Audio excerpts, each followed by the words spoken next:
Halo, selamat sore Mas Rifki. Halo, selamat sore Pak Aldi. Waduh, ini kalau di Jakarta masih siang ini, masih jam 14.00 ini mungkin ya. Iya Pak Aldi, masih siang banget di sini. Masih terik banget Lagi Pak Aldi. terik-teriknya ya. Mm-mm. Ini kalau di Kalimantan Timur udah jam 3 gitu. Jadi saya persilakan ya, selamat datang Mas Rifki, equity analis dari Indo Premier Sekuritas. Terima kasih banget nih Mas udah berkenan ya, bersedia bergabung bersama BI Kaltim untuk membahas situasi pasar modal terkini Mas Iya, dalam Pak Aldi. program klasik gitu ya. Jadi topik kita hari ini adalah eh, dampak situasi geopolitik nih, Mas Rifki ya, antara Rusia dan Ukraina ya terhadap pasar global dan khususnya terhadap pasar modal Indonesia. Kira-kira bagaimana nih dampaknya nih ya? Nah, mungkin sebelum kita mulai, seperti biasa nih, Mas Rifki, kita mau Hmm. kenalan dulu dong, Mas, dengan Indo Premier. Ini Indo Premier Sekuritas, profilnya seperti apa sih? Apa aja fitur-fitur unggulannya, dan bagaimana cara bergabung dengan Indo Premier Sekuritas? Silakan, Mas Rifki. Oke. Halo semuanya, selamat siang Sobat Ikot dan Sobat IDX Kaltim ya Pak Aldi ya. Nah, kembali bertemu dengan saya nih, Rifki Satridinandra. Udah lama banget ya Pak Aldi kita nggak kolaps bareng ya. Akhirnya bulan Maret awal ini kita kedapatan kolaps bareng. Dan teman-teman kalau misalnya mau daftar Indo Premier Sekuritas, itu gampang banget. Teman-teman tinggal download aja aplikasinya di Play Store atau di App Store, cari IPOT ya. Nah, nanti teman-teman di situ bisa registrasi langsung online setelah teman-teman download aplikasinya. Jadi nggak perlu lagi tuh teman-teman kayak kirim surat menyurat gitu ya untuk bikin rekening efek dan lain-lain. Indo Premier semua udah digital. Dan kenapa Indo Premier? Gini teman-teman, kalau perusahaan sekuritas lain, Indo Premier itu fokusnya salah satunya adalah pendidikan juga ya teman-teman. Jadi nanti teman-teman akan diajar investasi dari nol sampai bisa teman-teman. Jadi nanti bisa ikut beberapa acara webinar kita. Kita ada webinar via Zoom atau webinar via Instagram ya. Kayak gini salah satu yang kita lakukan nih ya, Pak Aldi ya. Kita mengedukasi calon investor juga. Jadi teman-teman nunggu apa lagi? Karena investasi itu yang paling tepat tuh sekarang teman-teman, secepatnya gitu ya. Nggak menunggu-nunggu gitu.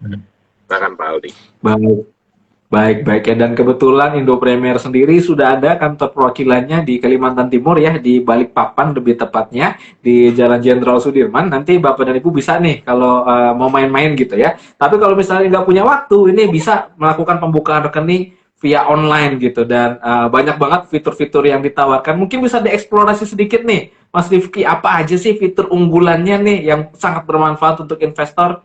Silakan. Oke, pertama ya, kalau untuk investor kita ada yang namanya stock screener nih. Nah, ini stock screener tuh salah satu fitur unggulan di iPod. Jadi teman-teman misalnya di sini ada yang suka trading gitu. Nah, teman-teman bisa tuh nanti screening saham misalnya di atas MA5 atau di atas MA10 atau lagi stokastiknya lagi golden cross. Nah, itu bisa nanti via stock screener. Atau teman-teman yang investasi pengen ngeliat nih fundamental satu saham. Nah, kita juga ada namanya fitur stock focus ya. Nah, di situ stock focus tuh kelihatan semuanya histori sebuah saham ya, kinerja keuangannya dari asetnya gimana, terus gimana apa namanya laba dan ruginya, terus apa aja rasio-rasionya yang penting kayak PI rasio, PBV itu nanti semua teman-teman dapat di aplikasi iPod. Pokoknya lengkap banget deh, Aldi. Dan kita juga dari aplikasi mobile ada yang nama iPod Easy. Nah itu di iPod Easy juga ini ya, juga lumayan oke teman-teman. Jadi di iPod Easy itu teman-teman mau trading saham dan lain itu simple banget, tinggal swipe, jadi nggak pakai repot, gitu Pak Aldi. Baik, luar biasa ya. Jadi ini 3 fitur unggulannya atau andalannya ya, yaitu Benar. iPod Stock Screener. Ini luar biasa banget stock screener karena di Bursa Efek ada sekitar 770 emiten gitu ya. Dan kalau kita nggak ngecekin satu-satu kan makan waktu banget. Jadi pakai screener tuh bisa jadi lebih mudah ya, dan saya yakin bermanfaat. Kemudian fitur kedua ada stock focus ya, ini bicara terkait semua informasi mengenai saham dan semua yang berkaitannya, jadi bisa investor bisa lebih mudah nih dalam melakukan analisis. Dan terakhir ada iPod Easy ya. Jadi silakan bagi Bapak dan Ibu yang belum memiliki rekening efek, ini sekarang nih waktunya nih ya untuk berinvestasi karena IHSG udah di area 6.900 ya Mas Rifki ya. Sebentar lagi ke area 7.000 nih kalau misalnya nggak Benar. ada halangan gitu. Karena kemarin sempat menyentuh walaupun sedikit tipis banget ya 6.996 gitu, tapi kita optimis bisa lebih ya, di area 7.000 ke atas gitu. Baik, terima kasih Mas Rifki atas perkenalannya. Sekarang kita masuk ke topik utama kita nih, yaitu situasi geopolitik gitu ya antara Ukraina dan Rusia. Kira-kira mungkin kita bahas dulu nih, sebenarnya bagaimana sih Mas situasi di geopolitik di Ukraina dan Rusia ini, Mas? Silakan. Oke, ini saya kan ngejawab bukan sebagai ahli ini ya, ahli geopolitiknya. Jadi memang kalau untuk ini teman-teman, untuk konflik Rusia sama Ukraina, ini tuh udah terjadi semenjak tanggal 24 Februari kemarin ya. Dan ini dipicu karena salah satunya karena si Ukraina ini kan pengen join NATO ya. Jadi teman-teman, ini ada alasan sendiri sih sebenarnya kenapa si Ukraina ngeinvasi Rusia ngeinvasi Ukraina, karena takutnya kalau misalnya Ukraina join NATO gitu, nah nanti batas negaranya itu jadi lebih besar Rusia. Jadi seandainya nanti ada perang dan lain-lain, ya Rusia jadi susah kan untuk ini teman-teman, untuk melindungi negaranya gitu, melindungi bordernya gitu. Cuman ya dari Ukraina sendiri, karena Ukraina memang pernah ada masalah masa kelam dengan Rusia gitu, dan Ukraina kan semenjak tahun 2014 itu cukup dekat ya dengan pihak Barat gitu, karena waktu itu dia kalau nggak salah presiden itu digulingkan ya, karena presiden sebelumnya itu sangat dekat dengan Rusia. Nah sekarang jadi panas kayak gini, dan sebenarnya nggak ada ekspektasi ya Pak Aldi kalau misalnya ternyata Rusia bisa sampai invasi beneran gitu ke Ukraina gitu. Dan semoga aja sih negara lain pada nggak ikut-ikutan ya, karena kalau pada ikut-ikutan malah bisa jadi perang dunia gitu ya. Karena NATO itu kan negaranya banyak banget ya Pak Aldi ya, jadi hampir seluruh Eropa tuh NATO, terus beberapa negara di benua Amerika juga banyak yang NATO gitu. Gitu Pak Aldi. Baik, bahkan sekarang Polandia, Swedia bergabung juga ya dengan NATO gitu ya, akibat situasi ini. Nah, jadi situasi geopolitik ini ternyata berdampak sangat besar nih, Mas Rifki ya, terhadap pasar global, khususnya dari komoditas nih ya. Nah, mungkin kita bisa bahas ya, kira-kira komoditas apa sih yang mengalami kenaikan gitu ya, atau komoditas yang paling berpengaruh nih dari kedua negara ini? Silakan Mas Rifki. Oke, jadi mungkin kita untuk sebelum melihat ke komoditas, kita akan melihat dulu nih Pak Aldi. Sebenarnya Rusia sama Ukraina itu tuh kenapa penting banget di pasar komoditas. Nah ini jadi sekedar informasi teman-teman. Rusia itu mereka adalah produsen minyak terbesar ya, termasuk terbesar, top 5 di dunia. Dia juga produsen gas juga, top 5 dunia juga. Dan mereka juga eksportir yang top dunia juga lah. Jadi teman-teman bayangin, kalau misalnya satu dunia nih kehilangan stok pasokan minyak, pasokan gas dari Rusia, nah itu efeknya pasti akan ada kelangkaan harga minyak gitu. Ini saya akan ngomong skopnya lebih besar dulu ya. Kelangkaan minyak dunia pasti bikin harga minyak dunia naik. Nah ini nanti bisa kayak ini teman-teman yang sekarang kita ngerasain di Indonesia, karena minyak gorengnya langka. Makanya harga minyak goreng kan sekarang kalau nggak dikontrol pemerintah pasti tinggi banget ya Pak Aldi ya. Nah ini juga terjadi gitu di sana, di dunia ini malah skopnya gitu. Dan selain itu, untuk Ukraina sendiri, Ukraina ini sebenarnya top eksporter untuk gandum Pak Aldi. Dan ini menariknya Pak Aldi, dari 20% yang gandum yang diekspor sama Ukraina, itu tuh diserap sama Indonesia Pak Aldi. Ya, jadi kita tahu teman-teman produk gandum tuh apa aja. Biasanya turunannya ya teman-teman makan roti sehari-hari pakai gandum. Indomie, dia kan gabungannya tapioka sama gandum, nah itu juga pakai gandum juga gitu ya. Nah itu makanya berdampak gitu, dan seluruh dunia kan kalau di negara non Asia Pak Aldi, gandum itu kan sebagai salah satu makanan primer. Kalau kita di Indonesia mungkin nasi, nah di luar negeri itu gandum. Nah ini ditakutkan ya dengan adanya konflik, dan Rusia sama Ukraina kan kebetulan juga produsen gandum terbesar di dunia juga, top 10 mereka. Nah ini nanti pastinya bisa mengurangi pasokan gandum, dan ditakutkan yang kalau saya baru baca-baca Pak Aldi ya, takutnya nanti akan ada kelaparan lah di negara-negara yang mungkin belum beruntung lah, belum seberuntung kita, karena kan harganya kalau gandum naik ya, mereka nggak bisa beli apa-apa nanti gitu Pak Aldi ya. Jadi sekarang yang akan menjadi fokus kita itu pertama minyak mentah Pak Aldi, lalu gimana gas alam, terus nikel, dan gandum, terus biji bunga matahari ya. Sorry saya lupa juga ini. Jadi Ukraina itu termasuk produsen minyak ini Pak Aldi, minyak sayur yang terbuat dari biji bunga matahari sama kanola. Jadi teman-teman kemarin udah harga CPO naik karena di karena Malaysianya kebanjiran, jadi mereka nggak bisa panen. Karena tambah lagi canola dari Eropa itu nggak bisa diproduksi lagi gitu. Makanya sekarang harga CPO gila-gila nih Pak Aldi ya, udah di harga 7.000 kalau nggak salah macam ini per ton gitu.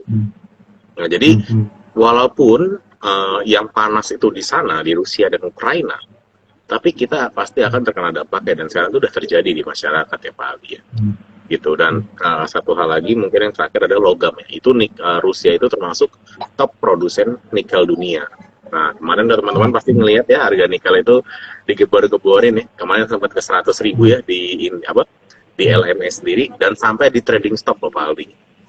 Saking nggak normalnya gitu kemarin tradingnya di sana. Jadi itu sih paling perdagangannya ya. Nikel, gandum sama biji bunga matahari sih Pak. Kurang lebih itu yang akan kita bahas. Baik ya. Jadi dampaknya ini ternyata bisa memotong supply gitu ya, atau istilahnya kenaikan harganya itu udah sangat-sangat tinggi ya.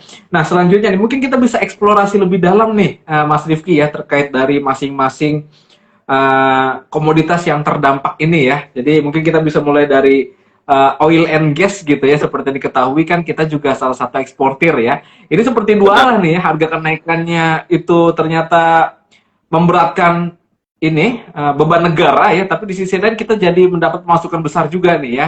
Nah kira-kira bagaimana nih kalau kita eksplorasi ke masing-masing item tersebut ya. Silakan Mas Rifki. Oke, kalau untuk oil and gas teman-teman, jadi dunia itu dalam sehari biasanya mereka membutuhkan sekitar 92 juta barel per hari. Nah, Rusia sendiri itu produksinya 10,7 juta barel. Nah, bayangin teman-teman, kehilangan Rusia di pasar komoditas minyak, itu kita berkurang 10% supply minyaknya. Nah, ini makanya kemarin harga minyak itu bisa nembus 100 ya, dan sampai ke angka sempat ke 125-an gitu per barel. Nah, terus gimana Mas Rifki? Ini kira-kira bagus nggak gitu untuk Indonesia gitu? Nah, kita Indonesia memang negara ini teman-teman berbasis komoditas, tetapi kita itu net importir minyak. Gitu. Jadi sebenarnya tingginya harga minyak ini nggak bagus bagi negara kita ya, karena negara kita otomatis perlu merogoh kocek lebih dalam untuk membeli kebutuhan minyak dalam negeri gitu. Jadi ini nggak bagus, dan ada potensi sebenarnya kan kalau kita kebanyakan impor itu pasti mata uang kita nanti ada kecenderungannya melemah ya Pak Aldi ya, itu salah satunya gitu. Nah kalau untuk gas alam ini mungkin yang sangat terhit itu adalah industri ya Pak Aldi ya. Ini saya baru dapat beberapa industri Pak Aldi yang terkait banget sama gas alam. Itu kayak industri pupuk, terus penghasil amonia.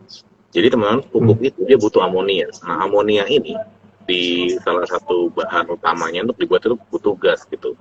Kalau harga gas naik, otomatis nanti pupuk mahal.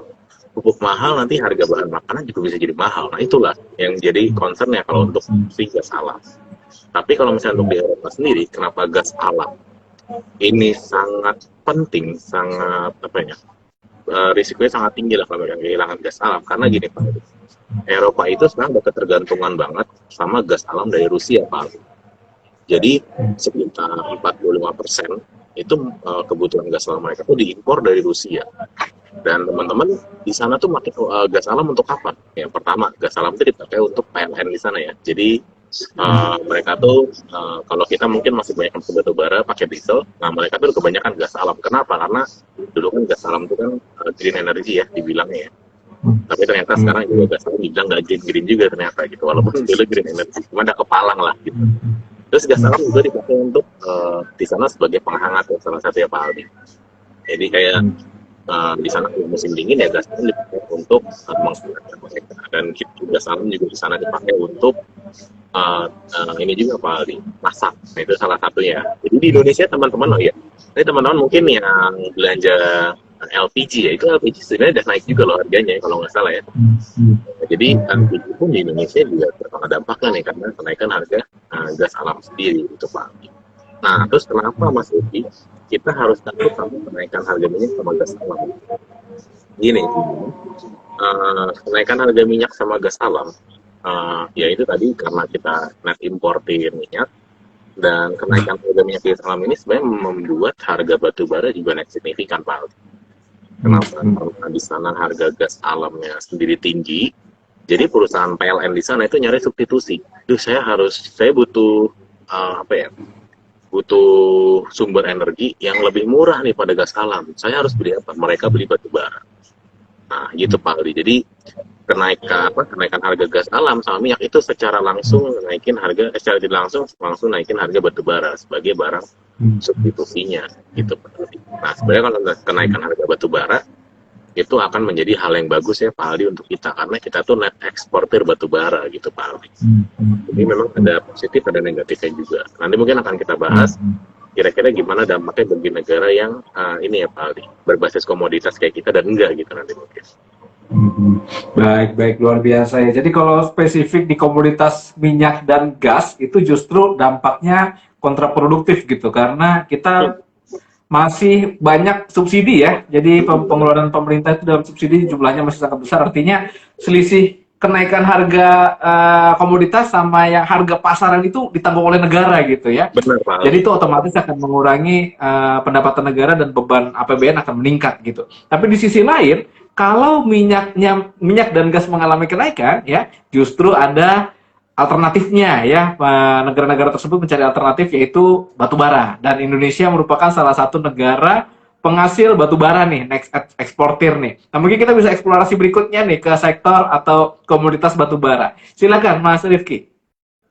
Oke, kalau untuk komoditas batu bara Pak Aldi, kita memang ini sih Pak Aldi kita cukup oke ya. Jadi Indonesia tuh net eksportir. Jadi kalau saya ditanya sama teman-teman, Mas, kalau harga batu bara segini, kalau saya masih mau beli gimana? Kalau saya sih mau beli sekarang agak ngeri ya teman-teman, karena harganya tuh belum stabil. Jadi kalau yang belum punya ya teman-teman mendingan nanti aja beli. Kalau yang udah punya sekarang nikmati dulu aja cuan ya. Kalau mau TP silahkan TPI. Karena suatu saat kalau misalnya Pak Ali di sana konfliknya selesai, ya udah harga batu bara nanti kita tahu bisa anjlok gitu kan. Jadi agak berisiko sih batu bara. Baik, jadi harga batu bara sekarang ini adalah harga yang abnormal gitu ya, nggak di atas harga rata-rata, atau ya karena situasi geopolitik ini yang menyebabkan disrupsi dari harga gitu. Nah, oleh sebab itu ini kalau sekarang masuknya justru bukan, ini agak resikonya lebih tinggi ya dibanding rewardnya. Kenapa? Karena ya nanti kalau situasinya udah mulai mereda, harga batu bara akan kembali normal gitu. Jadi lebih baik dipertimbangkan ya untuk batu bara nih. Nah, kita bicara ke komoditas selanjutnya nih, Mas Rifki, yaitu nikel, Mas. Kan seperti yang diketahui harga nikel juga mengalami kenaikan nih, dan banyak kita emiten-emiten yang bergerak di industri nikel. Silakan pandangannya. Ya, jadi teman-teman, untuk nikel, ini kita harus tahu dulu nih, kegunaannya itu apa. Teman-teman pasti tahu kan, sekarang paling banyak itu logam yang kita gunakan untuk bangunan rumah, untuk bikin mobil, untuk lain itu adalah besi baja ya Pak Aldi ya. Besi baja itu di semuanya ada. Nah, jadi kegunaan nikel dunia itu 70% teman-teman. Itu untuk bikin stainless steel atau besi baja itu teman-teman. Makanya, nikel ini ya, permintaannya ya sangat tinggi sekali gitu kan, karena untuk ngebangun rumah, untuk bikin mobil semua dibutuhkan itu nikel. Apalagi sekarang ada kita mau menuju green energy dan nikel dipakai untuk baterai kan, berarti otomatis demand-nya juga naik juga dong untuk si nikel sendiri gitu. Nah, dari demand ya, itu nikel ya sampai 3 tahun terakhir itu memang cukup tinggi ya Pak Aldi. 2018-2019 nikel itu defisit teman-teman. Jadi antara permintaan sama supply-nya itu banyak kan permintaannya. Makanya harga nikel bisa naik signifikan. Di tahun 2020 sempat turun sedikit ya, kita tahu kan ada wabah COVID ya. Nah, tahun 2021, 2022 itu ya permintaan nikel ya kembali normal ya, karena kan ekonomi udah tumbuh positif. Nah, di saat permintaannya kembali normal, apesnya teman-teman, itu Rusia itu juga produsen nikel gitu ya. Jadi produsen nikel nomor 1 di dunia itu siapa teman-teman? Indonesia. Jadi Indonesia tuh mengontrol sekitar 28% produksi nikel dunia. Nah, nomor 1 Indonesia, nomor 2 itu Filipina, nah nomor 3 itu Rusia teman-teman. Jadi Rusia ini juga lumayan signifikan ya dia produksi nikelnya sendiri. Makanya kalau misalnya di Rusia itu dia kayak kemarin teman-teman dengarnya sanksi dari Eropa, sanksi dari Amerika, kalau misalnya perusahaan Rusia itu nggak bisa lagi transaksi perbankan ya, financial transaction nggak bisa, nah itu otomatis bisa menghambat ini ya Pak Aldi ya, transaksi nikel gitu dari Rusia ke dunia. Efeknya itu pasokan nikel berkurang, harga nikel itu teman-teman kemarin naiknya dari harga 20.000 dia langsung loncat ke 40.000 dan kemarin sempat ke 100.000. Nah, lu bayangin deh, nih 100.000 itu siapa yang mau beli gitu. Lima kali lipat. Sampai tradingnya di hub. Nah ini teman-teman uniknya, di saat harga nikel 100.000, coba teman-teman lihat ya, harga Antam Inco gitu ya, Antam sama Inco itu mereka langsung pada ARD kan waktu itu Pak Aldi ya, kalau nggak salah. Karena ya sebenarnya kalau misalnya teman-teman banyak, mungkin teman-teman di sini baru ya, yang kayak baru investasi gitu, melihat wah ini pasti harga nikel bisa tinggi-tinggian gitu ya. Tapi banyak juga teman-teman investor yang udah ini ya, yang udah sangat pengalaman gitu ya, dia ngeliat wah kalau di saat tradingnya di halt atau tradingnya di stop itu malah bahaya, nanti kalau dibuka kita nggak tahu anjloknya sampai mana gitu. Makanya aksi jualnya malah cukup tinggi teman-teman, pas harganya di 100.000 gitu. Jadi nikel ini perlakuannya juga mirip banget sebenarnya sama kayak batu bara tadi. Kalau teman-teman mau belinya sekarang itu menurut saya agak berisiko karena volatil banget teman-teman. Kita nggak tahu kapan dia bisa ARB lagi. Dan untuk kenaikannya juga udah lumayan tinggi. Jadi mungkin untuk minggu ini sampai minggu depan kita harus menunggu dulu ya kalau misalnya mau beli saham nikel lagi gitu Pak Ali. Baik ya, dan juga sudah terlalu tinggi gitu secara teknikal ya. Dan kalau sudah di halt tradingnya itu kita begitu dibuka nggak tahu ya ini kira-kira apakah akan berlanjut kenaikannya atau justru mengalami penurunan yang sangat dalam gitu ya. Tadi Mas Rifki sempat singgung nih Mas terkait sanksi-sanksi yang diberikan ke Rusia nih. Jadi kalau saya lihat sepertinya sanksinya berat banget gitu ya. Bahkan kalau dilihat kondisi Rusia sendiri selaku yang menginvasi gitu ya, itu ekonominya babak belur nih Mas Rifki ya. Bahkan sempat rubel itu sampai turun 30% gitu ya, walaupun sekarang udah mulai kembali naik nih setelah ada isu gencatan senjata. Mungkin saya ingin eksplorasi terkait dampak ekonominya untuk Rusia sendiri, karena seperti yang diketahui kita ini terhubung ya antara satu sama lain ya, satunya ini komoditas nih. Kira-kira dari sisi ekonomi Rusia itu dampak dari perang ini seperti apa Mas Rifki? Mungkin bisa minta komentarnya, silakan. Oke, jadi kalau misalnya dampak ekonomi Rusia ini uniknya Pak Aldi, Rusia itu udah mempersiapkan, dia tuh membeli cadangan emas semenjak tahun 2014 Pak Aldi. Jadi mungkin dia itu udah mempersiapkan ini skenario kalau misalnya hal buruk ini terjadi, kalau rubelnya terdepresiasi gitu. Kalau misalnya rubel terdepresiasi, dia pengen apresiasi lagi, dia tinggal ngeluarin aja nih Pak Aldi, reserve emasnya mereka gitu. Kalau reserve emasnya mereka keluar, mereka dapat devisa lagi, ya nanti rubelnya akan bisa kembali menguat. Cuman kalau untuk sekarang memang ekonomi di Rusia lumayan babak belur ya Pak Aldi ya. Jadi bahkan di sana kalau saya lihat liputan-liputannya ada orang mau ke bank ambil duit, banknya nggak punya cash gitu di sana. Jadi udah setelah itu, terus kayak indeksnya di sana juga ini Pak Aldi ya, minusnya lumayan kalau nggak salah minus 50%, apalagi pas ada konflik pertama kali. Tapi salah satu bank terbesar di sana, Bank Rusia, yang listing di London, itu udah minus 95% juga Pak Aldi. Jadi memang dampaknya signifikan banget. Dan ini bagi masyarakatnya tentunya gini Pak Aldi. Kalau harga mata uang yang mereka udah nggak berharga, ya sekarang itu mereka lagi kondisi bisa kita bilang ya lumayan miskin gitu Pak Aldi. Jadi mereka warga itu jadi miskin karena konflik ini Pak Aldi. Itu juga nggak bagus, dan udah pasti stabilitasnya kalau udah kayak gitu ya, udah nggak stabil negara ini. Kalau nggak stabil negara ini, kalau makin dilanjutkan kan takutnya ini Pak Aldi ya, makin babak belur, malah pemerintahannya kenapa lagi lebih repot lagi gitu Pak Aldi. Jadi kalau negaranya tertekan gitu ya. Dan untungnya tuh Indonesia sebenarnya ini Pak Aldi ya, secara langsung efeknya nggak ada karena kita berdagang ke sana itu lumayan sedikit ya. Ekspor impor kita ke Rusia atau Ukraina itu volumenya nggak gede banget. Jadi harusnya kita lebih soft dari segi itu hubungan langsung, tapi dari segi komoditas itu kita cuma dirugikan dengan gas alam, sama nanti sih ada beberapa yang kita bahas lagi lanjutannya Pak. Baik, luar biasa. Jadi ibarat pepatah ya, dalam peperangan itu yang menang akan jadi abu, yang kalah akan jadi arang gitu. Jadi gak ada manfaatnya ya dari Rusia sendiri, ternyata ekonominya berantakan gitu ya, dan dampaknya harga komoditas mengalami kenaikan cukup tinggi. Nah selanjutnya mungkin ada komoditas yang jarang dibahas nih ya, yaitu biji bunga matahari nih atau minyak canola ya, dan gandum nih dari sisi Ukraina ya, eksportir Ukraina. Kira-kira bisa dieksplorasi lagi tuh Mas Rifki, kalau dari komoditas ini seperti apa? Silakan. Oke, jadi teman-teman, di dunia teman-teman itu minyak goreng nggak hanya dari CPO ya, nggak hanya dari minyak sawit teman-teman. Di negara lain kayak di Eropa atau di benua Afrika, di benua Asia, kalau Afrika kebanyakan CPO sih. Jadi kayak benua Eropa dan benua Amerika itu mereka biasanya pakai ini teman-teman, minyak dari biji bunga. Salah satunya biji bunga matahari. Terus yang kedua adalah dari ini teman-teman dari canola. Jadi ada bunga canola. Caranya gimana? Mereka ambil bijinya, terus bijinya dipres, keluar minyaknya. Nah, ini minyaknya dipakai untuk menggoreng, minyak goreng, teman-teman. Nah, kebetulan kedua negara ini, Rusia sama Ukraina, itu mereka menyuplai sekitar 59,4% dari produksi biji bunga matahari dunia, teman-teman. Jadi gede banget ya, hampir 60% itu. Dan pertanyaan gini, kalau misalnya harga biji bunga matahari naik, otomatis negara lain akan mencari minyak goreng baru ya Pak Aldi ya.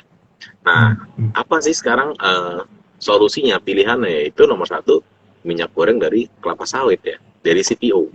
Terus yang kedua adalah minyak goreng dari kacang kedelai. Nah, makanya teman-teman lihat sekarang harga kedelai naik. Ya, harga kedelai naik kenapa? Karena orang di sana permintaannya tiba-tiba tinggi. Awalnya mereka beli bunga matahari, diganti beli kedelai untuk bikin minyak kan. Makanya harga kedelai tinggi, teman-teman suka ngeliat kan.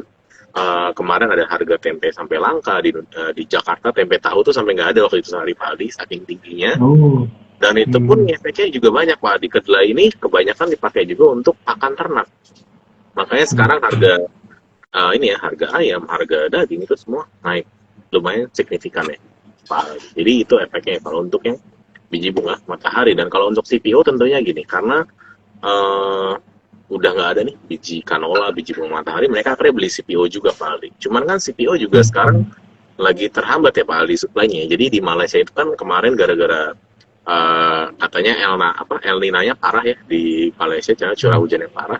Dan ternyata ini uniknya si CPO itu, kalau curah hujannya bagus ya dia bagus, tapi kalau curah hujannya parah dia nggak bisa panen. Nah, kan kasusnya gitu teman-teman. Jadi sekarang tuh supply untuk minyak sawitnya juga sedikit ya buahnya, makanya tapi permintaannya naik karena luar negeri itu minta CPO nih, karena mereka nggak ada minyak canola. Makanya harga CPO itu sekarang lumayan tinggi, bisa ke 7.000. Harga CPO ini teman-teman dari 4.000 loncat ke 7.000 loh teman-teman, itu hampir 2 kali lipat loh. Jadi itu juga efek teman-teman ya. Jadi kalau teman-teman nanya ini kenapa harga semuanya naik, ini salah satunya karena perang ini teman-teman. Perang inilah mengganggu kestabilan sih. Jadi memang kalau misalnya di dunia ada hal majore kayak gini, force majore kayak gini, ya pasti akan mengganggu kestabilan ya, supply and demand barang-barang. Nah, ini kalau gandum, teman-teman di sini mungkin ada yang megang saham kayak ICBP, Mayora, Indofood gitu ya. Ini kan kemarin sempat, wah kenapa ICBP, Mayora, Indofood saya ARB gitu atau turun dalam? Karena gini teman-teman, Indonesia itu top 5 importir gandum dunia ya. Jadi Indonesia itu top importir terbesar ketiga dunia. Dan Rusia sama Ukraina, Rusia itu produsen gandum ketiga terbesar dunia, Ukraina itu ke-8. Jadi otomatis kalau kita kehilangan dua produsen terbesar dunia untuk gandum, ya harga gandum naik tinggi ya Pak Abdi ya. Dan itu harga gandum kalau nggak salah emang udah naik tinggi banget ya, kenaikannya akhir-akhir ini. Nah, kalau harga gandum naik ya teman-teman paham lah, kayak kita mau bikin roti mungkin awalnya bahan bakunya harganya 2.000, sekarang jadi 3.000. Tapi saya harus ngejual rotinya 4.000 gitu kan, jadi untungnya berkurang. Nah, itu makanya kenapa investor tuh ngelihat perusahaan-perusahaan kayak Mayora, terus ngelihat Indofood itu kurang menarik gitu untuk sekarang ya, karena kenaikan harga gandumnya lumayan tinggi gitu dalam jangka pendek gitu Pak Aldi. Sekarang sih lebih kayak gitu sih Pak Aldi. Baik ya, jadi memang kelangkaan gitu ya, jadi force majeure gitu ya, jadi yang menyebabkan harga komoditas. Nah, ini menyebabkan kelangkaan di mana-mana ya, otomatis terutama di gandum ya. Gandum sendiri kita adalah importir terbesar ya, salah satu terbesar di dunia. Nah, apabila pasokannya berkurang, otomatis ini harganya akan naik gitu ya. Nah, ini mungkin kita bicara ke topik selanjutnya nih, terhadap perekonomian ya. Seperti yang ditakutkan gitu ya, apabila harga barang naik, harga komoditas naik, ini ujungnya adalah inflasi nih, Mas Rifki nih. Nah, mungkin kita bisa eksplorasi nih dari sisi ini. Silakan Mas Rifki. Oke. Jadi pertama mungkin kita akan eksplor dari sisi perusahaan ya teman-teman ya. Nah, ini saya akan ngasih teman-teman lah cara top down analisis lah salah satunya.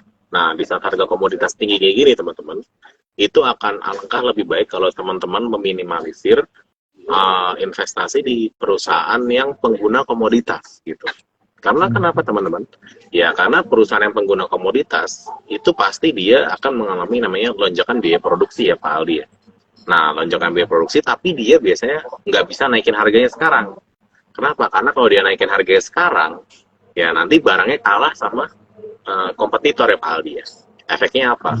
Awalnya dia mungkin bisa untung 1.000 perak per barang, sekarang jadi untungnya 500 perak. Nah, makanya untuk perusahaan-perusahaan komoditas ini bisa mengalami penurunan laba bersih ya Pak Aldi ya. Maka itu kayak perusahaan-perusahaan kayak ICBP, Indofood, itu semua kemarin sempat turun signifikan. Jadi memang bisa dijelaskan gitu Pak Aldi.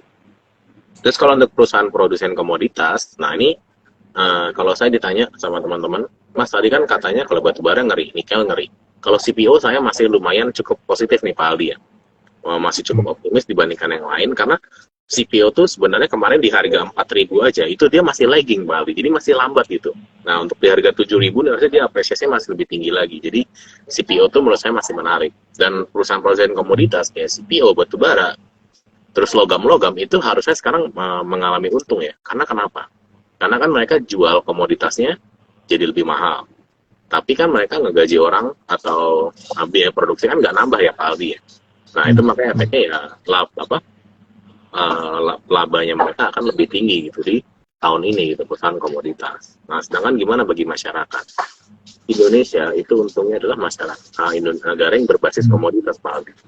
Jadi kalau harga komoditas tinggi, perusahaan-perusahaan komoditas ini cenderung ya nyari karyawan baru, terus mereka naikin gaji karyawan ya, mereka ngasih bonus. Nah itu kan efeknya daya beli masyarakat meningkat, akhirnya mereka juga punya uang lebih untuk nabung, untuk investasi, untuk beli barang. Jadi masyarakat makin kaya. Yang lebih kasihan lagi adalah negara-negara yang konsumen Pak Ali. Jadi kebanyakan negara maju kayak Jerman, terus Inggris, Amerika, itu mereka adalah sebenarnya konsumen komoditas. Jadi mereka kemana-mana tuh beli aja. Makanya di sana harga inflasinya tinggi banget kan teman-teman. Coba teman-teman lihat inflasi top 10 ekonomi dunia, itu yang tinggi pasti negara Eropa semua. Teman-teman lihat Cina, Jepang, Indonesia itu rendah, relatif rendah dibandingkan mereka gitu. Karena kita masih punya ekspornya gitu. Kalau mereka tuh impornya gitu. Nah ini efeknya teman-teman, ya orang sana jadi mikir lagi kalau mau beli barang ya. Wah ini naiknya tinggi banget. Ya kan, tapi mereka harus beli karena kebutuhan sehari-hari. Akhirnya tabungan mereka berkurang, mereka pakai tabungannya mereka, atau mungkin daya beli mereka berkurang ya. Jadi awalnya mereka belanja 1.000.000 dapat 100 pieces, sekarang mungkin 1.000.000 cuma dapat 50 pieces gitu ya. Ini juga sebenarnya dampaknya buruk Pak Aldi. Jadi Indonesia sebenarnya diuntungkan Pak Aldi karena kita ini ya sebenarnya berbasis komoditas gitu Pak Aldi. Baik, justru karena ini ya seperti ramalan Bu Sri Mulyani, seperti yang sudah Pas Rifki sampaikan ya, saya ingat waktu itu komoditi boom ini akan salah satu menjadi penyelamat gitu ya ekonomi kita gitu. Saat itu kan lagi dikhawatirkan kenaikan suku bunga The Fed gitu ya, ini berdampak ekonomi, ternyata tidak seperti itu ya, gara-gara kenaikan komoditas. Baik, terima kasih Mas Rifki. Selanjutnya kita masuk ke topik peluang yang menarik nih, sektor-sektor yang menarik nih ya kalau kita bicara terkait investasi di pasar saham. Mungkin kita bisa eksplorasi ya dari kejadian-kejadian ini, situasi geopolitik ini, kira-kira apa sih yang bisa dimanfaatkan oleh investor, sektor-sektor apa nih yang kira-kira bisa dilirik gitu. Silakan Mas Rifki. Oke, yang pertama batu bara ya, karena kita produsen terbesar, terus harganya juga peningkatan. Cuman risikonya tadi teman-teman, kalau tiba-tiba konflik selesai, harga bisa turun tajam. Habis itu investor kan sekarang sukanya yang ESG ya Pak Aldi ya. Jadi yang green energy lah atau green gitu. Nah ini makanya untuk jangka panjang banget sebenarnya kurang oke gitu. Cuman kalau memanfaatkan siklusnya bisa. Lalu nikel, yaitu karena ini ya, karena Rusia juga produsen nikel terbesar, terus Indonesia itu juga termasuk produsen nikel terbesar, harusnya Indonesia nanti bisa ngontrol harga ya Pak, kalau saya bilang ya. Ya sekarang itu kan kelemahannya gini, kita selalu produsen terbesar tapi nggak bisa ngontrol harga gitu. Nah ini nanti mungkin aja ini salah satu turning point gitu untuk kita Indonesia bisa kayak gitu. Kita bisa ngontrol harga ya otomatis ya itu menguntungkan bagi kita. Jadi teman-teman bisa investasi di perusahaan nikel. Lalu emas. Nah ini emas kenapa menarik teman-teman? Jadi kalau emas kan sekarang lagi perang. Kalau misalnya perang ada ketidakpastian, otomatis harga emas biasanya cenderung naik gitu ya. Terus yang kedua, inflasi kan lagi tinggi ya Pak Aldi ya. Nah, kenaikan inflasi ini itu juga akan membuat harga emas itu cenderung apresiasi. Jadi bisa dipertimbangkan juga nih untuk investasi saham emas. Lalu CPO terakhir. Nah ini CPO selain karena kita juga produsen terbesar dan tadi ya teman-teman substitusi dari minyak canola sama minyak biji bunga matahari itu adalah CPO salah satunya. Jadi CPO itu sekarang mereka mau nggak mau harus beli CPO ya. Nah, habis itu teman-teman lihat juga siapa konsumen terbesar CPO itu adalah India sama Cina ya. Selama India sama Cina nggak kenapa-napa, harusnya harga CPO bisa bertahan karena permintaan dari dua negara itu akan terus naik atau cenderung stabil gitu Pak. Kurang lebih itu. Baik, luar biasa ya. Tadi saya dapat insight yang sangat luar biasa gitu menghadapi situasi seperti ini, yaitu hindari perusahaan-perusahaan yang bahan bakunya adalah komoditas ya. Tadi sempat saya Mas Rifki sampaikan ya. Kemudian pilihlah perusahaan-perusahaan yang eksportir komoditas gitu ya. Nah, ini mungkin masuk ke sektoralnya, yaitu ada beberapa perusahaan atau sektor yang bisa diperhatikan, yaitu batu bara, nikel, emas, dan CPO ya. Ini mungkin bisa nih karena memanfaatkan situasi seperti ini. Tapi kalau menurut Mas Rifki, peluangnya akan terus melanjutkan kenaikan ini seperti apa, Mas? Apakah justru ini posisinya justru di resisten setelah mengalami kenaikan cukup tinggi, justru yang berikutnya justru turun? Gimana pandangannya Mas Rifki? Oke, kalau untuk saham-saham kayak tadi ya Pak Aldi, kayak nikel gitu ya. Nah, nikel sama batu bara ini memang dua-duanya masih sangat cukup volatil ya teman-teman. Cuman kalau untuk saham nikel, ini saya mungkin bisa bilang ke teman-teman seminggu ke depan atau 3 hari ke depan sih. 3 hari ke depan didiamkan dulu aja lah. Nanti setelah 3 hari baru teman-teman bisa beli lagi. Atau enggak setidaknya sampai bursa nikelnya buka deh. Kalau bursa nikel udah buka itu udah aman biasa Pak Aldi ya. Karena udah nggak ada ketidakpastian lagi nanti gitu ya. Nah, kita kayak nikel, kayak Inco itu target price kita masih 6.000. Jadi kalau misalnya udah di atas itu teman-teman, ya teman-teman jangan beli ya gitu. Lalu Antam itu kita 3.500 dan terakhir MDKAT 3.900 yaitu untuk emas. Lalu untuk CPO, nah ini kalau CPO menurut saya paling itu masih menarik. Jadi teman-teman kalau misalnya dia ada kesempatan melemah ya bisa buy on weakness. Dan kita untuk CPO itu ada Astra Golostari 15.600 target price-nya. Lalu ada PP London Sumatera itu kita 1.700 dan terakhir DSNG di harga 1.000. Dan untuk batu bara teman-teman, ini memang batu bara sekarang lagi ini ya Pak Aldi ya, lagi terkena imbas shock lah. Jadi orang-orang pada panik gitu kan, kemarin wah gila nih ARB batu bara, udahlah ini udah kelar gitu.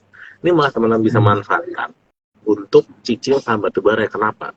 Batu bara belum pada bagi dividen teman-teman. Nah kalau misalnya batu bara bagi dividen, itu biasanya harga batu bara, saham batu bara biasanya cenderung naik ya Pak Aldi ya.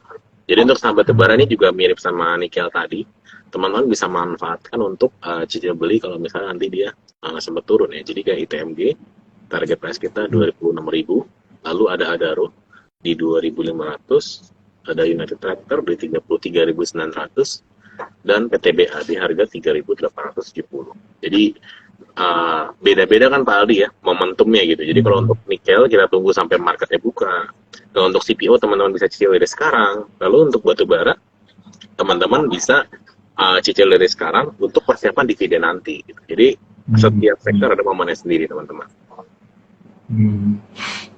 Baik ya, luar biasa. Ini penting banget nih ilmunya ya, yaitu situasi seperti ini kita bisa memanfaatkan momentum khusus ya. Jadi kalau misalnya batu bara ini kita menanti dividen, ya otomatis nih dividennya perusahaan-perusahaan ini besar nih karena untungnya juga gede gitu ya. Kemudian nikel, emas, dan CPO ini mungkin bisa kalau nikel tadi menunggu sampai bursa buka gitu ya, sehingga muncul kepastian.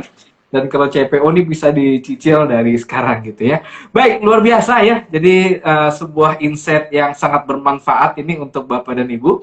Jadi diharapkan nanti Bapak dan Ibu punya sedikit wawasan, oh ternyata situasi geopolitik ini ada peluang-peluangnya loh di pasar modal ya, di beberapa sektor komoditas. Baik, terima kasih Mas Rifki. Sekarang kita masuk sesi tanya jawab. Jika ada yang mau bertanya, mungkin siapkan pertanyaannya di kolom chat atau di kolom Q&A agar bisa dibahas nih sama narasumber kita, Mas Rifki ya.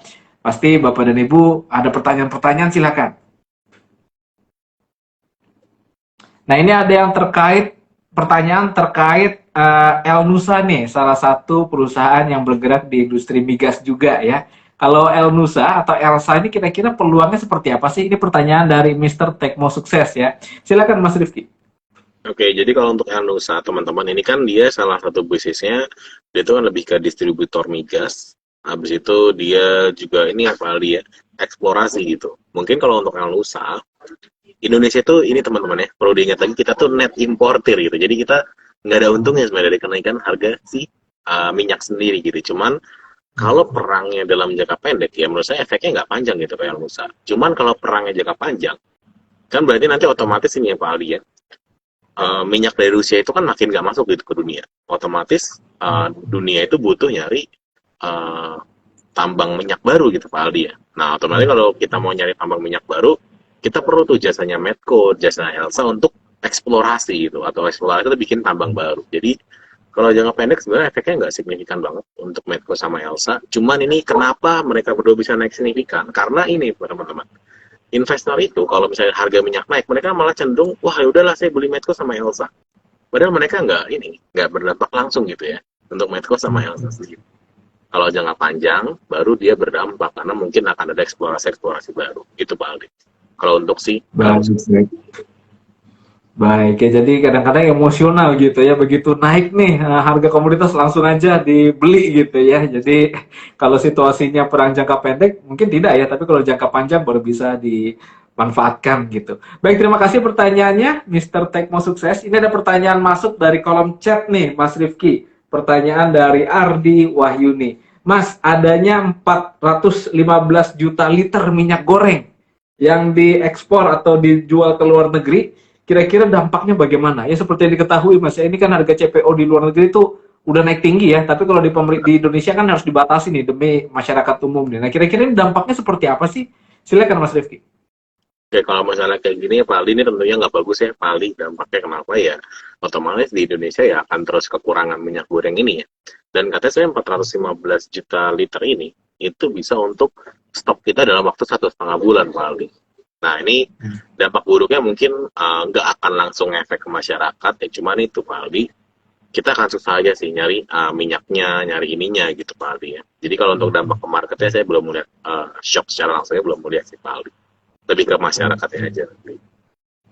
Baik, tapi kalau dari sisi emiten nih, Mas Rifki nih, kan lebih menguntungkan kalau dijual ke ekspor dibanding dengan di dalam negeri gitu, karena batasan harga tersebut.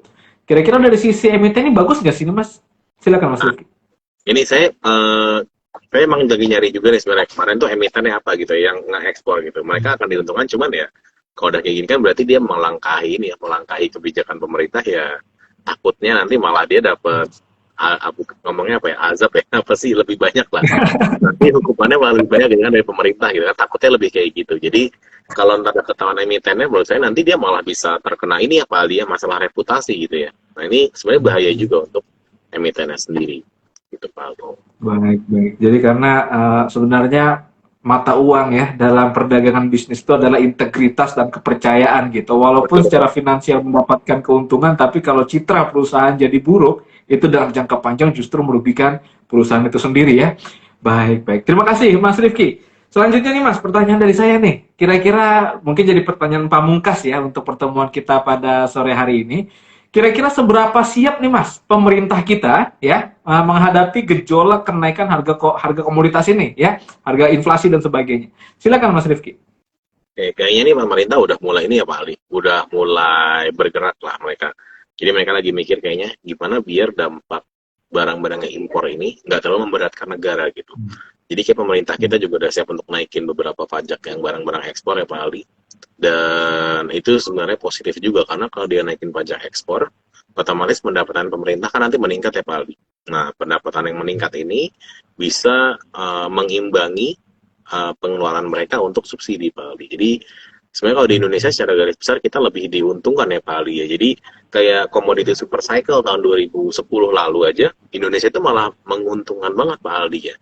Jadi kalau saya sih ngeliat mirip-mirip sama tahun 2008-2010, artinya pemerintah sekarang juga udah siap karena udah pernah kejadian sebelumnya dan Indonesia akan lebih diuntungkan Pak Ali dengan komoditas super cycle ini.